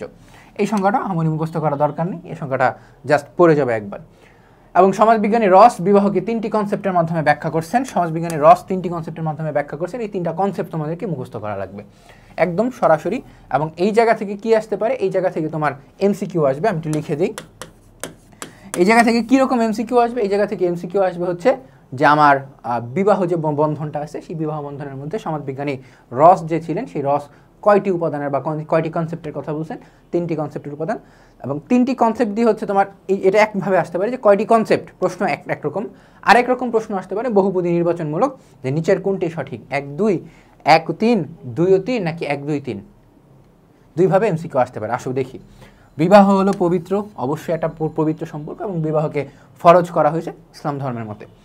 বিবাহ হলো সামাজিক নিয়ন্ত্রণের অন্যতম উপায়। সামাজিক নিয়ন্ত্রণ কি? বিবাহ যদি মানুষ না করতো, এমন হচ্ছে মনে করো সন্তান সন্ততি একজনের সাথে উৎপাদন না করে, মনে করো একজন পুরুষ সে 10 জনের সাথে মিলিত হইতে পারতেছে এবং 10 জনের কাছে গিয়ে সে বাচ্চা উৎপাদন করলো, এবং সেটা কি হইতো? মনে করো জনসংখ্যার একটা বিস্ফোরণ হইতো, বা হচ্ছে বিভিন্ন রকমের সমস্যা দেখা যেত। মনে করো যে STD আছে, হ্যাঁ, সেক্সুয়াল ট্রান্সমিটেড ডিজিজ, এই STD থেকে শুরু করে এইডস, এই সকল কিছু একটা বিস্তার দেখতে পাইতাম আমরা। তাহলে সেই পুরো বিষয়টাকে নিয়ন্ত্রণ করা হয় কিভাবে? নিয়ন্ত্রণ করা হয়েছে বিবাহের মাধ্যমে, যেখানে আমরা সামাজিক নিয়ন্ত্রণ করি। এরপর অত্যন্ত ব্যক্তিগত ধারণা। বিবাহ কি? একটা ব্যক্তিগত ধারণা। এই জায়গায় মনে করো হাজব্যান্ড ওয়াইফ সংসার করতেছে, তাদের সংসারের মধ্যে মারামারি কাটাকাটি চুলাচুলি হচ্ছে, কিন্তু তারা মনে করো বাইরের মধ্যে গিয়ে দেখাচ্ছে হ্যাপি ফেস, হ্যাপি কাপল। এটা হয়, এটা অনেক ক্ষেত্রেই হয়। বিশেষ করে মনে করো আমি বলবো যে কাপল ব্লগস যেগুলো আছে, একান্ত আমার ব্যক্তিগত মত, কাপল ব্লগসের মধ্যে দেখবা যে তারা তাদের পুরো ম্যারেজ লাইফের 10% দেখাচ্ছে। কোন 10%? খুব হ্যাপি 10%। সো এই বিষয়গুলো হয়। আবার উল্টাটাও হয় যে মনে করো বাইরে দেখাচ্ছে নিউট্রাল সম্পর্ক আছে, চলে মোটামুটি, কিন্তু ভিতরে ভিতরে তারা খুব ভালো বন্ধু, তাদের মধ্যে বন্ডিং খুব ভালো এবং তারা পার্সোনালি খুব হ্যাপি। অর্থাৎ মানে বিবাহ হচ্ছে খুব ব্যক্তিগত ধারণা, এটা সমাজের মধ্যে সাধারণত প্রকাশ করা হয় না যে স্বামী স্ত্রীর মধ্যে কী হচ্ছে। এরপর হোবেল তার অ্যানথ্রোপোলজি গ্রন্থের মধ্যে বলেন, বিবাহ হচ্ছে সামাজিক রীতি বা আচরণের এক জটিল রূপ যা দুইটি নারী পুরুষের সম্পর্ক হিসেবে সংজ্ঞায়িত নিয়ন্ত্রিত হতে পারে। এটা জাস্ট মনে রাখবা। এরপরে সমাজবিজ্ঞানী রবার্ট লুই বলছেন, বিবাহ হচ্ছে দুজন নরনারীর মধ্যে সম্পর্ক রচনা যা সমাজ কর্তৃক অনুমোদিত। এই সংজ্ঞাটা অনেক সহজ। এই সংজ্ঞাটা আমি স্টুডেন্ট থাকলে আমি মনে রাখতাম, উপরের মধ্যে মনে করো কোনো একটা বাদ দিয়ে দিতাম। অর্থাৎ যে কোনো 3টা সংজ্ঞা তুমি খুব ভালো করে মনে রাখবা। যে কোনো 3টা সংজ্ঞা মনে রাখতে পারলে মোটামুটিভাবে এনাফ প্রামাণ্য সংজ্ঞা হিসেবে। এরপরে তুমি বলতে পারো নিজের মতো, অতএব বিবাহ বলতে বোঝায় স্বামী ও স্ত্রীর মধ্যে বা একজন পুরুষ ও একজন নারীর মধ্যে এমন কোনো এক সম্পর্ক বা চুক্তি, যে চুক্তি হচ্ছে মোটামুটিভাবে স্থায়ী, যেখানে সন্তান থাকতেও পারে নাও থাকতে পারে। এটা হচ্ছে নিজের মতো একটা সংজ্ঞা দিবা, কিন্তু এর বাইরে গিয়ে হচ্ছে এই জায়গার মধ্যে থেকে যে কোনো 3টা প্রামাণ্য সংজ্ঞা তোমাকে মুখস্থ করা লাগবে। এরপরে বাংলাদেশের প্রেক্ষিতে মুসলিম আইন অনুযায়ী বিবাহ হচ্ছে ধর্ম কর্তৃক অনুমোদিত একটি দেওয়ানি চুক্তি। এই সংজ্ঞাটা তুমি মুখস্থ করতে পারো চাইলে। এটা খুব সহজ এবং ছোট একটা সংজ্ঞা। বিবাহ কি ধর্ম কর্তৃক অনুমোদিত এক কী বলে এটাকে দেওয়ানি চুক্তি। আমি পার্সোনালি ইন্টার লাইফে থাকতে নর্ডেম কলেজে পড়াকালীন কী করতাম জানো, যে আমার খাতাই থাকতো মনে করো 5 সাবজেক্টের বা তোমার 4 সাবজেক্ট আর কি, আর্টসের 4টা সাবজেক্ট, 4 সাবজেক্টের 4টা খাতাই থাকতো আমার। এবং ছোটো খাতা, ওই যে 120 পেজের বা হচ্ছে এরকম কিছু পেজের কিছু খাতা পাওয়া যায় না, সেই খাতাগুলা, বা হচ্ছে তোমার যারা দিস্তা পেজ ইউজ করো, আমি এককালে দিস্তা পেজ অনেক ইউজ করছিলাম, যে 22টা করে পেজ থাকতো। তো সেরকম একটা খাতা নিবা। সেরকম একটা খাতা নেওয়ার পর তুমি কি করবা, শুধুমাত্র সংজ্ঞাগুলা লিখবা। ওই খাতা থাকবে হচ্ছে সংজ্ঞার খাতা। যেমন মনে করো তোমার সমাজ বিজ্ঞান আছে, সমাজ বিজ্ঞান উপরে লিখবা হচ্ছে সমাজ বিজ্ঞান প্রথম পত্র, তারপরে হেডলাইন দিবা চ্যাপ্টার 1। চ্যাপ্টার 1-এ যতগুলো সংজ্ঞা লাগে প্রামাণ্য সংজ্ঞাগুলো লিখবা, বা হচ্ছে নিজের মতো করে যদি কোনো সংজ্ঞা দিতে চাও সেটা লিখবা। তারপরে অন্য পেজ চ্যাপ্টার 2, হ্যাঁ, তারপর চ্যাপ্টার 3, এরকম 10টা চ্যাপ্টারের জন্য 10টা চ্যাপ্টারের সংজ্ঞা। এরপর হচ্ছে তুমি সেকেন্ড পেপারে যাবা। সাধারণত আমাদের কলেজে কী হয়েছিল, আমাদের নর্ডেম কলেজে ফার্স্ট টিয়ারে ফার্স্ট পেপার পড়াইছে, সেকেন্ড ইয়ারে সেকেন্ড পেপার পড়াইছে। কিন্তু অনেক কলেজে হচ্ছে বাংলাদেশে ফার্স্ট পেপার সেকেন্ড পেপার একসাথেই পড়ায়, সেটাও করতে পারো, সমস্যা নেই। তারপরে হচ্ছে আমার যখন 10টা চ্যাপ্টারের সংজ্ঞা লেখা শেষ, তারপরে হচ্ছে আমি অন্য একটা পেপারে যাব, সেকেন্ড পেপারে গিয়ে সেকেন্ড পেপারে 10টা চ্যাপ্টারের সংজ্ঞাগুলো লিখবো। তো সংজ্ঞার জন্য তোমার আলাদা একটা খাতা দরকার, কারণ ভিতরে যে কনসেপ্ট আছে, পয়েন্ট হয় না, সেটা তুমি পরীক্ষার আগে রাতে এমনি দেখলেও মনে রাখতে পারবা। সংজ্ঞাতে মানুষ প্যারা খায়, আমি নিজেও এই সংজ্ঞাতে এককালে অনেক বেশি পরিমাণে প্যারা খেয়ে আসছিলাম। এরপর ধর্ম কর্তৃক অনুমোদিত একটি দেওয়ানি চুক্তি, এক্ষেত্রে 2টি পক্ষ থাকে, এক পক্ষ প্রস্তাব পেশ করে এবং অপর পক্ষ তা গ্রহণ করে, এবং 2 পক্ষেরই কিছু আইনগত অধিকার ও দায়িত্ব থাকে। সাধারণত ছেলে পক্ষ পেশ করে এবং মেয়ে পক্ষ গ্রহণ করে থাকে, যেটা হচ্ছে আমাদের বাংলাদেশের সমাজের স্টেরিওটাইপ, যে ছেলে প্রপোজ করবে, মেয়ে অ্যাকসেপ্ট করবে। কিন্তু এর উল্টাটাও হইতে আমি দেখছি, এবং অনেক ক্ষেত্রে এখনও হয়, আমাদের নিউ জেনারেশনের ক্ষেত্রে এই বিষয়গুলো প্রযোজ্য। এছাড়া হচ্ছে তোমার উভয় পক্ষের কিছু আইনগত অধিকার ও দায়িত্ব থাকে। উভয় পক্ষের দায়িত্ব কি, মনে করো হাজব্যান্ড যদি কী বলে টাকা পয়সা ইনকাম করে, কি ওয়াইফ হচ্ছে তার ঘর বাড়ি সামলাবে। বা হচ্ছে তোমার উল্টাটাও হইতে পারে, যে হাউস হাজব্যান্ড যেটাকে আমরা বুঝি সেটাও হইতে পারে, সেটাও খুব নর্মালাইজড একটা বিষয়। এছাড়াও উভয় পক্ষের আইনগত অধিকার কি, আইনগত অধিকার হচ্ছে মনে করো যে তুমি হাজব্যান্ড হিসেবে তোমার ওয়াইফের ভরণ পোষণ দিবা। ওয়াইফের অধিকার কি, সে যদি আমাকে মানসিকভাবে নির্যাতন করে তাহলে সে কাবিনের মনে করো 10 লক্ষ টাকা তাকে দেওয়া লাগবে। অর্থাৎ 2 পক্ষেরই একটা ব্যালেন্স থাকবে, 2 পক্ষে একটা আইনগত অধিকার থাকবে। এরপর অতএব বলা যায় স্বামী স্ত্রীর মধ্যে বৈধ যৌনাচার, অর্থাৎ একটা ডিফল্ট সংজ্ঞা দিতেছি নিজেদের মতো সংজ্ঞা, বৈধ যৌনাচার সন্তান উৎপাদন ও লালন পালনের জন্য ধর্মের অনুমোদন এবং হচ্ছে আইনের সমর্থন বা আইনের অনুমোদনে যেই চুক্তি হয় সেই চুক্তিটাই কি, সেই চুক্তি হচ্ছে বিবাহ। অর্থাৎ এতক্ষণ যা বলছি তার একটা আলটিমেট সামারি জায়গায় দেওয়া হয়েছে। এরপর বিবাহের বৈশিষ্ট্য, বিবাহের মধ্যে তোমার অনেকগুলো বৈশিষ্ট্য পাই, আমরা ডিরেক্ট বৈশিষ্ট্যের মধ্যে গেলাম। প্রথম হচ্ছে তোমার স্বামী স্ত্রী উভয়ের মধ্যে যৌন চাহিদা পূরণ, অর্থাৎ এতদিন পর্যন্ত আমরা যৌন চাহিদা পূরণ করিনি কেন, কারণ হচ্ছে এই বিষয়টা হচ্ছে তোমার সমাজ স্বীকৃত না, এবং সমাজ স্বীকৃত উপায়ে যৌন চাহিদা পূরণ করতে গেলে তোমাকে বিবাহ করা লাগবে। এরপরে কি, স্বামী স্ত্রীর মধ্যে বৈধ সম্পর্ক সৃষ্টি। অন্য কোনো সম্পর্ক তুমি যদি সৃষ্টি করতে চাও, মনে করো গার্লফ্রেন্ড বয়ফ্রেন্ড যদি একসাথে বসবাস করতে চায়, লিভ টুগেদার যেটা, সেটা আমাদের সমাজে সাধারণত ভালো চোখে দেখা হয় না এবং সামাজিক একটা স্বীকৃতি থাকে না, অর্থাৎ সেটা অবৈধ সম্পর্ক হয়ে যায়। তাহলে বৈধ সম্পর্কের জন্য তোমাকে কী করতে হবে, বিবাহ করতে হবে। এরপর বিবাহের মাধ্যমে স্বামী স্ত্রী মিলনের ফলে সন্তান, ভূমিষ্ঠ সন্তান বৈধ সন্তান হিসেবে সমাজে স্বীকৃতি পায়। অর্থাৎ মনে করো অবৈধ একজন সন্তান হয়ে গেছে, অবৈধ সন্তানকে তুমি গার্লফ্রেন্ড বয়ফ্রেন্ডের সাথে যৌনাচার করছো এবং সেই জায়গায় একজন কী বলে এটাকে তোমার অবৈধ একটা সন্তান জন্ম হয়েছে, সমাজ কিন্তু সেই সন্তানের স্বীকৃতি দিবে না। সমাজ বলবে যে না, সমাজ সেই সন্তানকে পদে পদে তোমার অপমান সহ্য করা লাগবে। কারণ কি? কারণ হচ্ছে তোমার তার বাবা মা বিবাহ করেন। যদি সেটা সন্তানের দোষ না আলটিমেটলি, এবং এই বিষয়টা তোমার আমাদের বাংলাদেশে অনেক বেশি বাড়তেছে আস্তে আস্তে।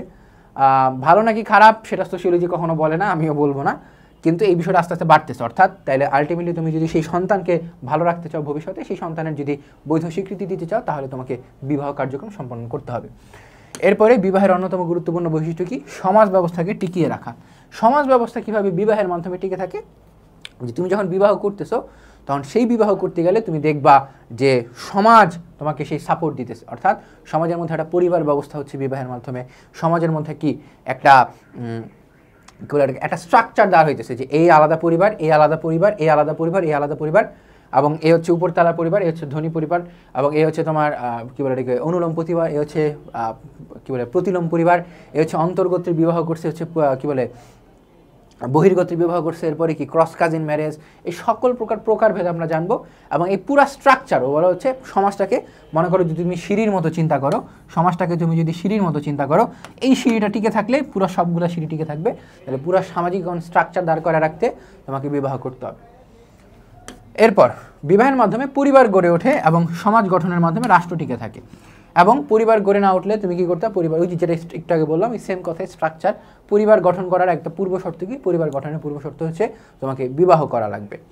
এরপর সমাজের স্থায়িত্ব রক্ষা, যে সমাজ কি টিকে থাকবে নাকি থাকবে না, এই স্থায়িত্ব রক্ষার নিশ্চয়তা দেয় কি? এই স্থায়িত্ব রক্ষার নিশ্চয়তা দেয় হচ্ছে বিবাহ।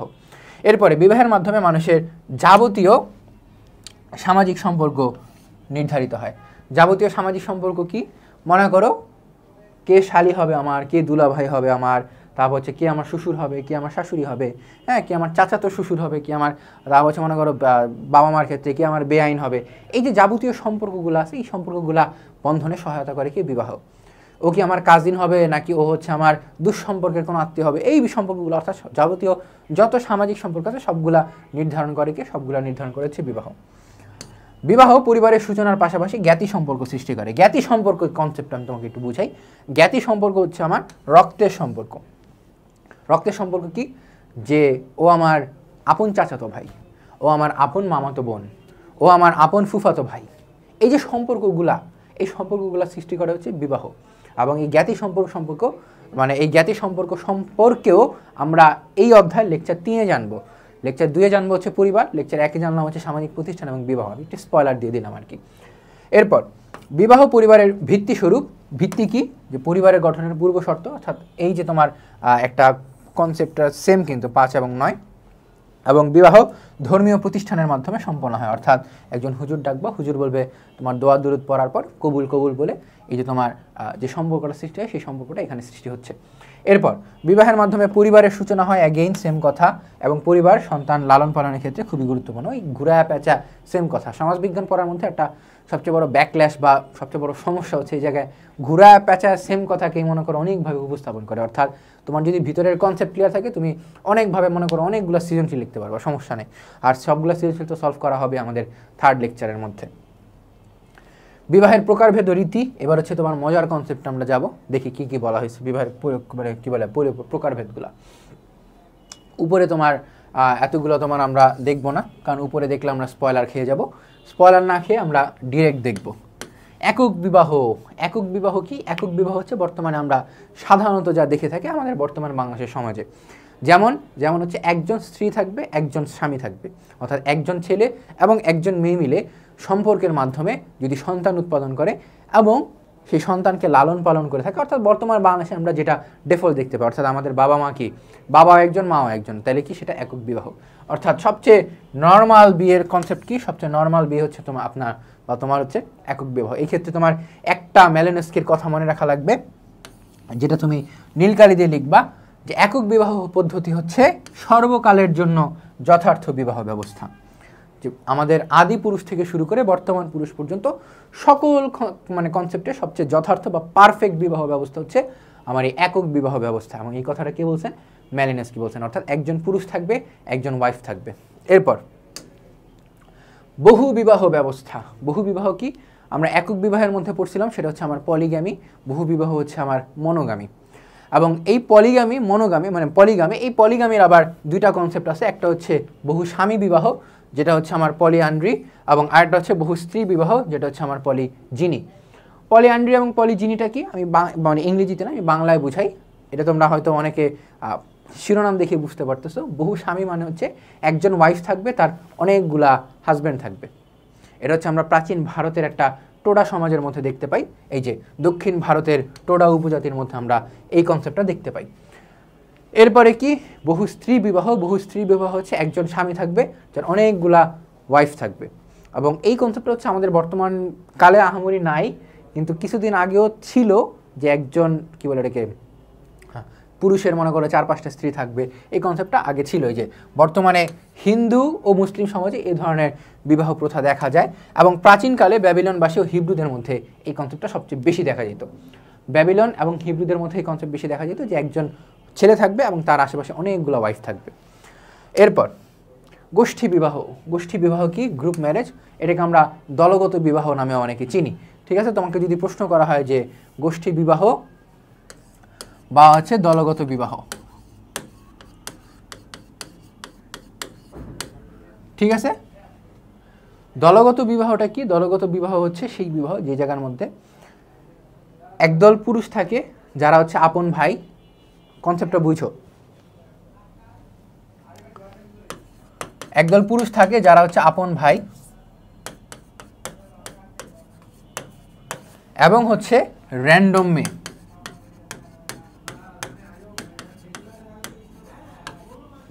যারা হচ্ছে তোমার কি একদল পুরুষ, এরা সব হবে একদল। ঠিক আছে, এর উল্টাটাও হইতে পারে। উল্টাটা কি? আপন বোন, একদল আপন বোন থাকবে,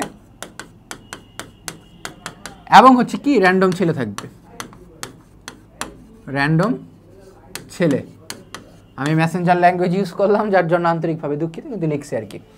সো আপন ভাই থাকবে অনেকগুলো, মনে করো 5 জন আপন ভাই আছে, বা তোমরা 2-3 ভাই বোন, 2-3 ভাই, তারা কি করলা? র্যান্ডমলি 3 জন বোন নিয়ে আসলা, বা র্যান্ডমলি 3টা মেয়ে নিয়ে আসলা। 3টা মেয়ে নিয়ে আসার পর তোমরা একই ছাদের নিচে বসে একসাথে বিবাহ করলা। সেটা কি আমার দলগত বিবাহ বা গোষ্ঠী বিবাহ হবে। উল্টাটা হইতে পারে যে তোমরা 3 জন আপন বোন, তারা হচ্ছে তোমার একসাথে বিবাহ করলা 3 জন র্যান্ডম মেয়ে নিয়ে। এটা বর্তমান সমাজেও অনেকে করে শখের বসে, কিন্তু সেরকমভাবে সেই অর্থে দেখা যায় না। কারণ বর্তমান সমাজে তোমার ইউজুয়ালি যেটা হয় যে আগে বড় ভাই বিয়ে করে, তারপর ছোট ভাই বিয়ে করে, তারপরে তোমার বাকি সব কিছু। আসো দেখি। এরপরে হচ্ছে তোমার লেভিরেট এবং সরোরেট। লেভিরেট কি? লেভিরেট বিবাহটা খুব ইন্টারেস্টিং। আমরা গোষ্ঠী বিবাহ শেষ করলাম, লেভিরেট বিবাহটা খুব ইন্টারেস্টিং। মনে করো আমরা একটু কই, এই যে লেভিরেট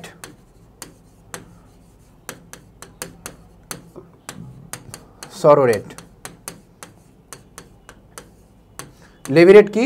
আমার হাজব্যান্ডের সাথে আমি বিবাহিত আছি। মনে করো তুমি একজন মেয়ে, আমি তোমার উদাহরণ দিচ্ছি, মানে স্টুডেন্ট হিসেবে তুমি মেয়ে, এবং তোমার হাজব্যান্ড হচ্ছে মারা গেছে, আল্লাহ না করুক আমার কোনো মেয়ে স্টুডেন্টের, সেটা মারা যাওয়ার পর তুমি কি করলে? তোমার হচ্ছে কোনো ভাসুর বা দেবরকে যদি বিয়ে করে থাকো, সেটা কি হলো তোমার? সেটা হচ্ছে তোমার লেভিরেট বিবাহ।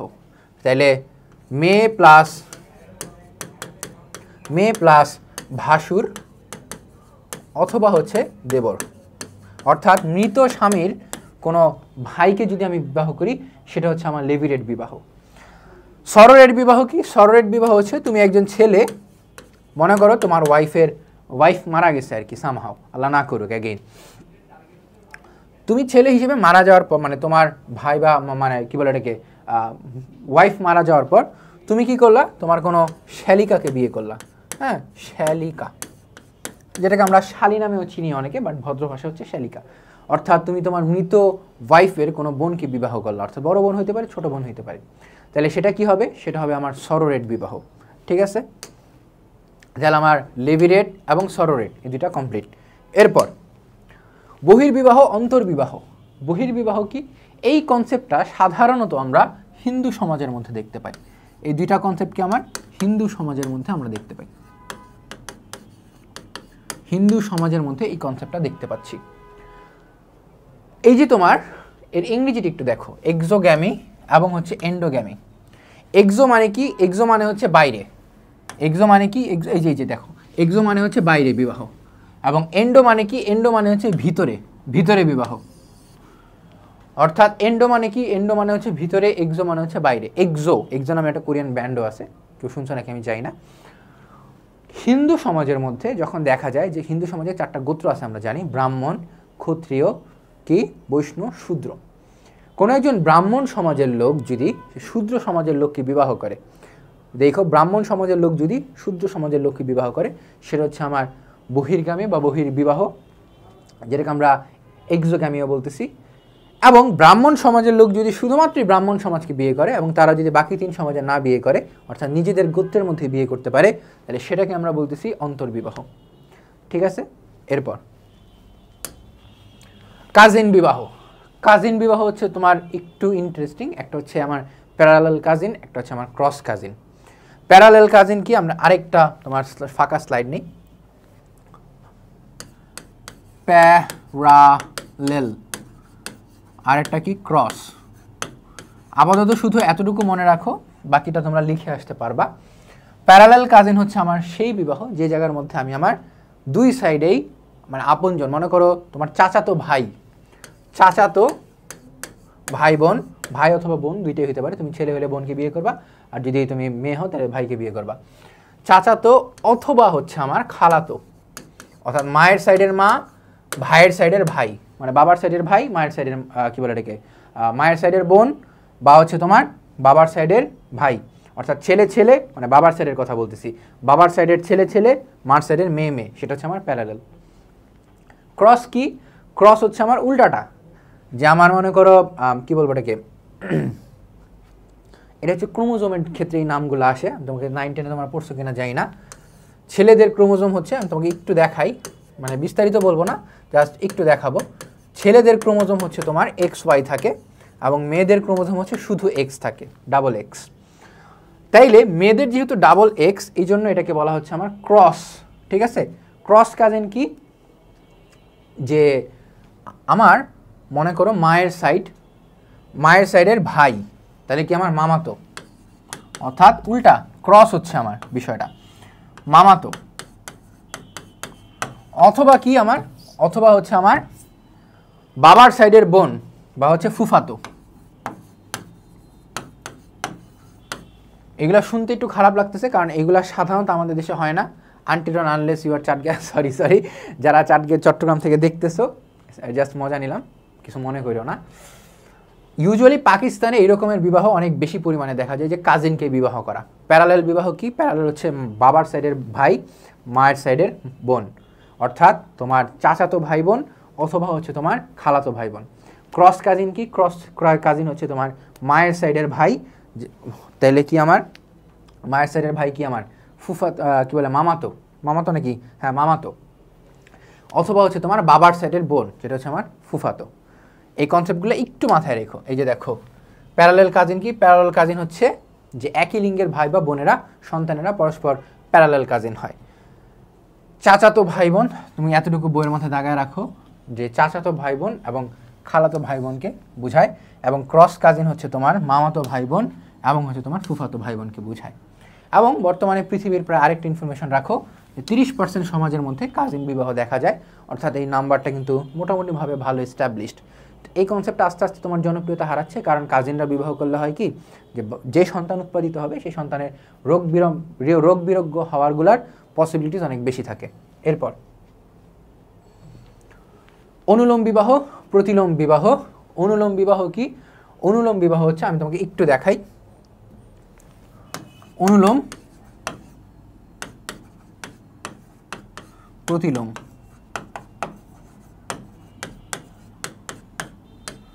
অনুলোম বিবাহ হচ্ছে সেই বিবাহ যেখানে উঁচু বংশের পাত্র, অর্থাৎ উঁচু বংশের ছেলে থাকে এবং হচ্ছে তোমার নিচু বংশের মেয়ে থাকে। এখানে কিন্তু বংশ আছে মাঝখানে, জাস্ট বংশগুলো লিখলাম না। প্রতিলোম হচ্ছে এর উল্টাটা, অর্থাৎ হাই ক্লাস মেয়ে থাকে এবং লো ক্লাস থাকে কি, লো ক্লাস হচ্ছে তোমার নিচু হচ্ছে তোমার ছেলে। উদাহরণ দিই, উদাহরণ হচ্ছে মনে করো ইউজুয়ালি আমাদের সমাজে এটা মাঝে মধ্যে দেখা যায়, যে তুমি মনে করো প্রেমে পড়ছো, মেয়েও প্রেমে পড়ছে, তো মেয়ে হচ্ছে মনে করো গুলশান বনানীর হাই ক্লাস সোসাইটির মেয়ে, আর তুমি হচ্ছে ভাই আমি থাকি হচ্ছে কোথায়, পুরান ঢাকার মধ্যে একটা ভাঙাচোরা বাড়িতে। তাহলে সেই বিবাহটা কি হবে, সেই বিবাহটা হবে তোমার প্রতিলোম বিবাহ। আর উল্টাটা যদি হয় যে তুমি মনে করো ফার্স্ট ক্লাস গাড়ি দিয়ে চলাফেরা করো, মেয়ে হচ্ছে মনে করো একজন মনে করো একদম নিচের দিকের একটা পরিবারের থেকে উঠে আসছে বা নিচু বংশের লোক, সে হচ্ছে সেটা আমার অনুলোম পরিবার হবে। তবে এইটাকে তুমি অনুলোম এবং প্রতিলোম দিয়ে ব্যাখ্যা করতে পারবা না। কেন পারবা না হচ্ছে একটাই কারণে, কারণ এটা হচ্ছে প্রাচীন বংশে দেখা যেত বা প্রাচীনকালে দেখা যেত, এবং এটাও ওই যে সেম হিন্দু সমাজের কাহিনী, অন্তর্গোত্র বহির্গোত্র। এই যে বহির্গোত্রে যখন তোমার বিবাহ হবে, এই দুইটা কনসেপ্টই কি, দুইটা কনসেপ্টই তোমার বহির্গোত্রের কাহিনী। বহির্গোত্রে তোমার যখন বিবাহ হবে তখন হচ্ছে তুমি অনুলোম প্রতিবারে যখন পরিবারে যখন যাবা, তখন দেখবা যে ছেলে হচ্ছে ব্রাহ্মণ সমাজের, মেয়ে হচ্ছে আমার শূদ্র সমাজের বা ক্ষত্রিয় সমাজের। তাহলে মেয়ে নিচু বংশের, অর্থাৎ বহির্গোত্র, অর্থাৎ হিন্দু সমাজের মধ্যে মোটামুটিভাবে এটা হয়। মেয়ে হচ্ছে ব্রাহ্মণ সমাজের, ছেলে হচ্ছে তোমার শূদ্র সমাজের। তাহলে কি প্রতিলোম। ওকে, সমবিবাহ অসমবিবাহ। সমবিবাহ কি, তুমি যখন বয়স, রুচি, শিক্ষা বা হচ্ছে তোমার স্বাস্থ্য সচেতনতা ইত্যাদি সকল বিষয়ে তোমার যখন সেম থাকে, অর্থাৎ সেম মেন্টালিটির মানুষজন হয়, যে আমি ভাই আমার সেম ব্যাচমেটকে বিয়ে করতেছি, হ্যাঁ ভাই আমি তো আমার সেম রুচির মানুষকে বিয়ে করতেছি, আমি আমার মতো সেম চিন্তাভাবনার মানুষকে বিয়ে করতেছি, তাহলে সেটা কি, সেটা হচ্ছে আমার সমবিবাহ। আমার যখন উল্টাটা হয়, উল্টাটা হচ্ছে তোমার অসমবিবাহ, যে ওর সাথে আমার বয়সও ম্যাচ করে না, ও আমার 10-15 বছরের বড়, আমার গার্ডিয়ানের মতো, ওর সাথে আমার মেন্টালিটিও যায় না, ওর সাথে আমার কিচ্ছু যায় না, তাহলে সেটা কি আমার, সেটা হচ্ছে অসমবিবাহ। সাধারণত বাংলাদেশের সমাজে অসমবিবাহ আমরা বেশি দেখতে পাই, এবং এই অসমবিবাহের কারণে কি সমাজের মধ্যে এবং সংসারের মধ্যে অনেক বেশি ঝামেলার সৃষ্টি হয়। এই যে দেখো, যখন বয়স, শিক্ষা, রুচি, আর্থিক অবস্থা, সামাজিক বংশীয় মর্যাদা সমান হয় তখন তাকে সমবিবাহ বলতেছি। অসমবিবাহ কি, অসমবিবাহ হচ্ছে তোমার এই উক্ত বিষয়গুলো যখন সেম থাকে না, এবং এই জায়গায় নবদম্পতির পারিবারিক সম্পর্কে গড়মিলের সম্ভাবনা বেশি থাকে, অর্থাৎ ডিভোর্স রেট যখন বেশি হয় বা ডিভোর্স রেটের হওয়ার একমাত্র কারণ হচ্ছে এই অসমবিবাহ। এরপর রোমান্টিক বিবাহ ও সংযোজিত বিবাহ। বেসিক্যালি এটা হচ্ছে তোমার লাভ ম্যারেজ, অ্যারেঞ্জ ম্যারেজ। তুমি যখন প্রেম করে তোমার প্রেমিকাকে বিয়ে করতে পারতেছো, আলটিমেটলি একটা হ্যাপি এন্ডিং দেখতেছো, তখন হচ্ছে তোমার সেটা লাভ ম্যারেজ, যেটা হচ্ছে আমার রোমান্টিক বিবাহ হিসেবে চিনি। আর তোমার বাপ মা যখন তোমাকে গলায় একটা ঝুলাই দিচ্ছে, নে ভাই বিয়ে কর, তখন সেটা হচ্ছে কি, সেটা হচ্ছে আমার অ্যারেঞ্জ ম্যারেজ। দুই ক্ষেত্রেই সুখী হওয়ার সম্ভাবনা থাকে, দুই ক্ষেত্রে অসুখী হওয়ার সম্ভাবনা থাকে, সেগুলো তোমরা বাকিরা বুঝে নিও, এগুলো বলার কিছু নাই আজকের দিনে তোমার জেনারেশন মানে জেন জি যারা আর কি, ঠিক আছে। আসো এরপর বিবাহের সামাজিক গুরুত্ব। বিবাহের সামাজিক গুরুত্ব কি, বিবাহের সামাজিক গুরুত্ব বিশাল আছে। পরিবার গঠনের জন্য, তারপর সন্তানকে মানুষ করার জন্য, সন্তান জন্ম দেয়াই শুধু তার কাজ না, সন্তানকে লালন পালন করা, সন্তানের সামাজিকীকরণ বিকাশে সহায়তা করা, সামাজিক স্ট্রাকচার ঠিক রাখা, অর্থাৎ তোমার যে সামাজিক প্রতিষ্ঠান আমরা পড়ছিলাম, সেই সামাজিক প্রতিষ্ঠানের গুরুত্বগুলোই বেসিক্যালি কিছুটা ম্যাচ করে হচ্ছে বিবাহের সামাজিক গুরুত্বের সাথে। এরপর আসো একদম ডিরেক্ট আমরা পয়েন্টে যাই, উপরে কি বলছে সেটা আমরা দেখবো না, উপরের মধ্যে শুধুমাত্র এতটুকু দেখবো যে বার্টন রাসেল তার ম্যারেজ অ্যান্ড মোরালস নামে একটা গ্রন্থ, এই গ্রন্থটার নামটা তোমাকে মনে রাখা লাগবে কিসের জন্য, এই গ্রন্থটার নাম তোমাকে মনে রাখা লাগবে এমসিকিউ এর জন্য। এবং এই গ্রন্থের মধ্যে কি বলছে, যে আমি বিশ্বাস করি দুইটি নরনারীর মধ্যে সবচেয়ে প্রয়োজনীয় সম্পর্ক যদি থাকে তা হচ্ছে বিবাহ। এই লাইনটা তুমি লিখে দিতে পারো পরীক্ষার হলে, নীলকালি দিয়ে অবশ্যই। বিবাহ এমন একটি পদ্ধতি যেখানে নারী পুরুষের প্রাকৃতিক চাহিদা বা যৌন আচরণ নিয়ন্ত্রিত হয়, যেখানে যৌন আচরণ নিয়ন্ত্রিত হয়। অর্থাৎ আজকের দিনে মনে করো আমরা অনেক রেড লাইট জোনের কথা জানি। রেড লাইট জোন কি, রেড লাইট জোন হচ্ছে মনে করো যৌনপল্লী, যেগুলোকে আমরা চিনি। তো এই যৌনপল্লী কনসেপ্টটা বিকশিত হয়েছে কারণ আমাদের দেশের মধ্যে, আমাদের দেশে সব জায়গায় মোটামুটিভাবে বিবাহকে সহজলভ্য করা হয়নি, অর্থাৎ বিবাহের মধ্যে বিভিন্ন আইনি মারপ্যাচ আছে, ওভারঅল বুঝতে পারতেছে যে, কিন্তু এই বিবাহকে যদি সহজলভ্য করা হইতো এবং মানুষের মধ্যে যে প্রাকৃতিক চাহিদাটা আছে, যৌন চাহিদা, সেটাকে যদি মেটানো হইতো, তাহলে এই যে তোমার যৌনাচারের যে নিয়ন্ত্রণ, সেই নিয়ন্ত্রণটা চলে আসতো। এবং এই কারণে যৌন আচরণের নিয়ন্ত্রণটাই হচ্ছে আমার বিবাহের জন্য গুরুত্বপূর্ণ, বিবাহ করা এটার জন্য হচ্ছে গুরুত্বপূর্ণ, যে বিবাহ করলে মানুষের যৌন আচরণ অটোমেটিক নিয়ন্ত্রিত হয়ে যায়। এরপর বিবাহ এমন একটি ব্যবস্থা যা সমাজ জীবনে পরিবার গঠনের পূর্বশর্ত, অর্থাৎ এতক্ষণ আমরা যা যা বলে আসছিলাম, তুমি যদি স্বামী স্ত্রী হিসেবে বৈধ মিলন করতে চাও, একজন স্ত্রী হিসেবে বা একেবারে ছেলে হিসেবে মেয়ের সাথে বা মেয়ে হিসেবে ছেলের সাথে, তাহলে তোমাকে বিবাহ বন্ধনে আবদ্ধিত হতে হবে। এবং তুমি যদি পরিবার গঠন করতে চাও, অর্থাৎ তুমি যদি সন্তান লালন পালন করতে চাও, সন্তান দেখতে চাও, সন্তানের মুখ, এবং সেই সন্তানকে যদি বৈধ সন্তান হিসেবে পৃথিবীতে পরিচয় দিতে চাও, তাহলে তোমাকে বিবাহ করতে হবে। এবং এই কারণে বিবাহের সামাজিক গুরুত্ব অপরিসীম। এরপর বিবাহের মাধ্যমে পরিবার গঠন হয় এবং বংশ টিকে থাকে। তাহলে কি হয়, পরিবার গঠন হয় এবং বংশ টিকে থাকে। আগের কথাই যে পরিবার গঠন করতে তোমাকে বিবাহ করতে হবে, এবং এই ক্ষেত্রে নতুন একটা কথা অ্যাড হয়েছে যে তোমাকে বংশ টিকে থাকবে, অর্থাৎ বিবাহের মাধ্যমে তোমার যে সন্তান হবে সেই সন্তান গিয়ে আবার বিবাহ করবে, তাইলে তুমি কি নাতি নাতনির মুখ দেখতে পারবা, সেই নাতি নাতনি আবার বিবাহ করবে, ততদিন পর্যন্ত তুমি যদি বাইচা থাকো তোমার পুতি, পুতিন বলে না, পুতি বলে, সেই নাতি পুতি দেখতে পারবা, পুতির মুখ দেখতে পারবা। সাধারণত 4 জেনারেশন পর্যন্ত দেখা যায়। বাট তুমি যদি বাল্য বিবাহ করে থাকো, যেটা কেউ করো নাই আমি আশা করি, তাহলে হচ্ছে, বা বাল্য বিবাহের রেট কিন্তু আমাদের দেশে বাংলাদেশে কমে গেছে, তারপরেও হচ্ছে প্রত্যন্ত অঞ্চলগুলোর মধ্যে, তাহলে কি তুমি 5th জেনারেশন অর্থাৎ পুতিরও সন্তান তুমি দেখতে পারবা। তাহলে কি তুমি বংশ পরম্পরায় তুমি যদি টিকে রাখতে চাও, মনে করো তোমার বংশের নাম হচ্ছে চৌধুরী, আমি চাই চৌধুরী বংশ আগামী 100 বছর বাংলাদেশে রাজত্ব করুক, হ্যাঁ, তোমার যদি এরকম বাসনা থাকে তাহলে তুমি বিবাহ করবে এবং পরিবার গঠন করবে, অর্থাৎ বংশ টিকে রাখার জন্য। এরপর কি, এরপর হচ্ছে তোমার সামাজিক ক্ষেত্রে বিবাহের গুরুত্ব অন্যতম, কারণ হচ্ছে সামাজিক বিভিন্ন অনাচার প্রতিরোধ, যেমন পতিতাবৃত্তি, নেশাগ্রস্ততা, ইফটিজিং, এই যে এতক্ষণ আমরা কথা বলছিলাম একদম ফার্স্ট পয়েন্টে, যে যৌন আচরণ নিয়ন্ত্রণ। বিষয়টা এমন না যে আমি বিবাহ করিনি, আমার ভিতরে একটা যৌন আকাঙ্ক্ষা আছে তাই বলে আমি ইফটিজিং করে দিচ্ছি, এটা কোনোভাবেই সাপোর্টেড না, ঠিক আছে। কিন্তু বিবাহ তোমাকে তুমি যদি সহজলভ্য করো, তোমার যৌন আচরণ অটোমেটিক নিয়ন্ত্রিত হয়ে যাবে, কিন্তু তার মানে এই গ্যারান্টি নেই। আমি একবার দেখছিলাম আর কি, আমি প্রতিবাদ করছিলাম যে একজন বিবাহিত লোক ইফটিজিং করতেছে রাস্তার মধ্যে, what the hell ভাই। আচ্ছা, তো ওই কথার মধ্যে আমরা না যাই, কিন্তু এতটুকু মনে রাখো যে নেশাগ্রস্ততা, পতিতাবৃত্তি বা হচ্ছে তোমার ইফটিজিং, এই কনসেপ্টগুলো কমে যায় বইয়ের ভাষার কারণে। বইয়ের ভাষা মতে, আমার মতে না, কারণ আমি এগুলোর সাথে ডিসএগ্রি করি, যে বিবাহ করলে মানুষ ক্যারেক্টার ঠিক হয় না, যার ঠিক হওয়ার সে আগেই ঠিক মানে হয়ে যায় আর কি। যদি বিবাহ করে এবং বিবাহের পরে ঠিক হওয়ার চান্সেস লো, কিছু কিছু ক্ষেত্রে হয়তো ঠিক আছে, কিন্তু বইয়ের মধ্যে যেতে লেখা আছে তোমার পরীক্ষা হলে জাস্ট উগলা দিয়ে আসবা, এগুলোর সাথে এগ্রি আমিও করি না, তোমারও করা দরকার নেই। তাহলে কি বিবাহের মাধ্যমে তোমার কি হয়, বিভিন্ন সামাজিক যে অনাচার আছে, পতিতাবৃত্তি, নেশাগ্রস্ততা, ইফটিজিং ইত্যাদি কমে যায়। এরপর বিবাহের মাধ্যমে সুষ্ঠু সামাজিকীকরণ সম্ভব হয়। সুষ্ঠু সামাজিকীকরণ কীভাবে, তুমি যদি মনে করো সারা জীবন কোনো নারীর সাথে কথাও বলা নেই, আমার ইউনিভার্সিটি লাইফে আমার গার্লফ্রেন্ড হওয়ার আগ পর্যন্ত আমি সাধারণত কোনো নারীর সাথে কথা বলি না, আমার পুরো কলেজ লাইফ ছিল বয়েজ কলেজ, স্কুল ছিল আমার মিক্সড কম্বাইন্ড স্কুল, কিন্তু সেই জায়গায় আমাদের কী বলে কোনো একটা মেয়ের সাথে আমার কোনো দিন কথা হয় না ঠিক মতো। ইভেন আমার মনে আছে আমি এসএসসিতে সায়েন্স ছিলাম, এইচএসসিতে পরবর্তীতে মানবিকে শিফট হই, এসএসসিতে যখন সায়েন্স ছিলাম আমার বায়োলজিতে আমি জবা ফুল আঁকতে পারতাম না।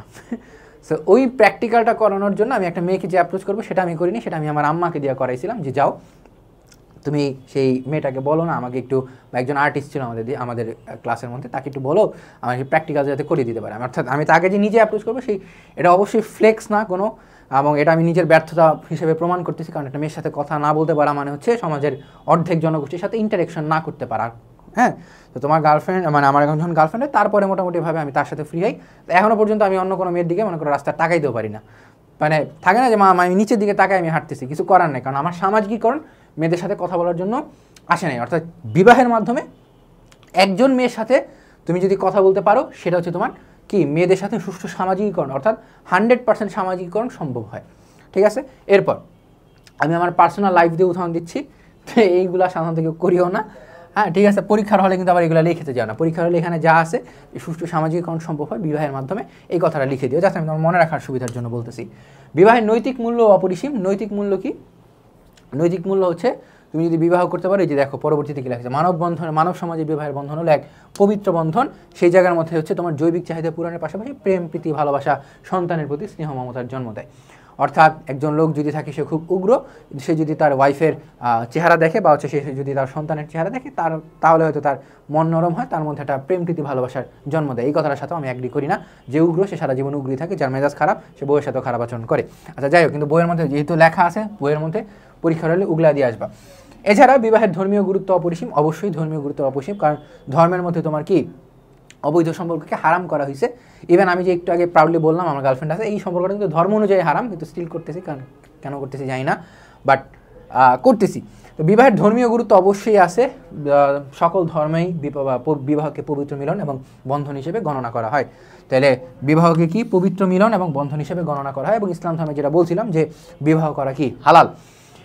এই বিবাহকে সামাজিক স্থায়িত্ব রক্ষা ও স্বাভাবিকতা বজায় রাখার জন্য কি গুরুত্বপূর্ণ উপাদান হিসেবে বিবেচনা করা হয়, ঠিক আছে। এরপর হচ্ছে আজকের লেকচার এই পর্যন্তই। দেখা হচ্ছে তোমাদের সাথে পরবর্তী লেকচারে। পরবর্তী লেকচার আমাদের হবে পরিবারের উপর, অর্থাৎ আজকে যেটা বললাম সেটা হচ্ছে সেই পরবর্তী লেকচারের পূর্ব শর্ত, ঠিক আছে। দেখা হচ্ছে তোমাদের সাথে পরবর্তী লেকচারে। ততদিন পর্যন্ত ভালো থাকবে, সুস্থ থাকবে। আসসালামু আলাইকুম।